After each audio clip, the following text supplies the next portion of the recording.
Hello, everybody.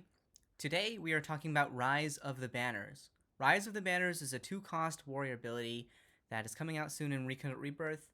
It lets you draw a card for every friendly support ability, and then all your support abilities become allies that have sword attack equal to their cost and 3 health.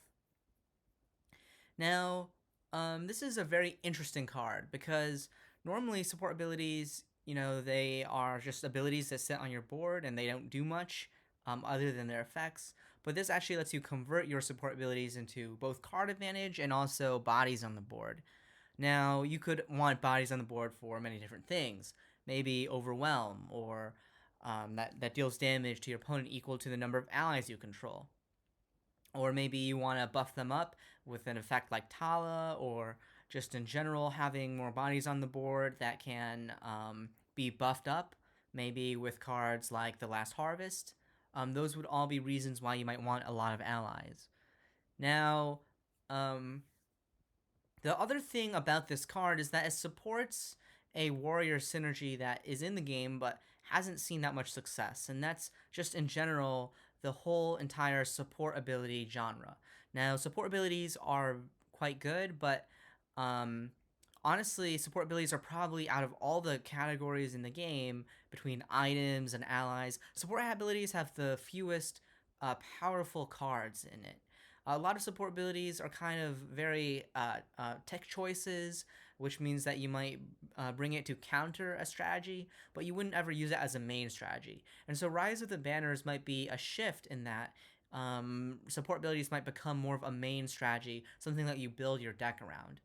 So, what kind of support abilities can you run with Rise of the Banner to really make it have the most, get the most out of this effect? Well, actually, this first combo is not a support ability at all, but Raven's Crest. Now, this card lets you draw a card when you summon a support ability, and also lets you renew a resource. Now, the cost is that your opponent gets this very strong 3 Shadow Energy Seek an ability. And that non controller ability is really strong because that lets your opponent bring their Mind Control, Tidal Wave, Supernova, Fireball. There are so many good abilities, and being able to seek any ability for 3 Shadow Energy is a really big downside to this location. But the upside is also equally strong. Now, it is once per turn, but that is still going to be a great amount of continuous advantage over the long run. So I expect to see a lot of these decks running with Raven's Crest. Secondly, we have the support ability archetype of the Warriors. Warriors have a bunch of support abilities like Valiant Defender that are actually very, very good. And then Training Sword actually seeks Warrior support abilities into play and gains attack for every Warrior support ability you have. Or actually gains 1 attack if you have a Warrior support ability. And so you might see some Training Sword decks that bring out support abilities, seek them out, and then you can convert them into allies later. Next up is only going to work with the Shadow Warriors, but Grave Resistance is a 0-cost support ability, which works extremely well with this new card, Rise of the Banners. Whenever you have something with 0 cost, you can just turn it into a 0 attack, 3 health ally, and also draw a card. That's pretty good. Now, another niche way to use this card is going to be with Rain Delay. Rain Delay also prevents your own allies from attacking, but if you can get rid of it through using Rise of the Banners, you can actually then attack on your turn. So there is this synergy between this card and Rain Delay, where Rain Delay is actually a support ability you want to get rid of if it is on your turn. Overall, this card is basically designed to help out these support ability decks. Again, support abilities kind of aren't, a lot of them are more tech choices, a lot of them are pretty low impact.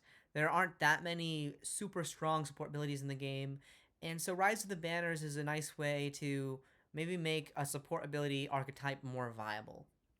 And I know on my channel I have a support ability deck already, a budget Tala deck that uses Raven's Crest. I think that this card could slot in pretty well into something like that, especially when you have a lot of low cost support abilities. This card is going to really shine, converting all those low cost support abilities into card advantage and also board presence.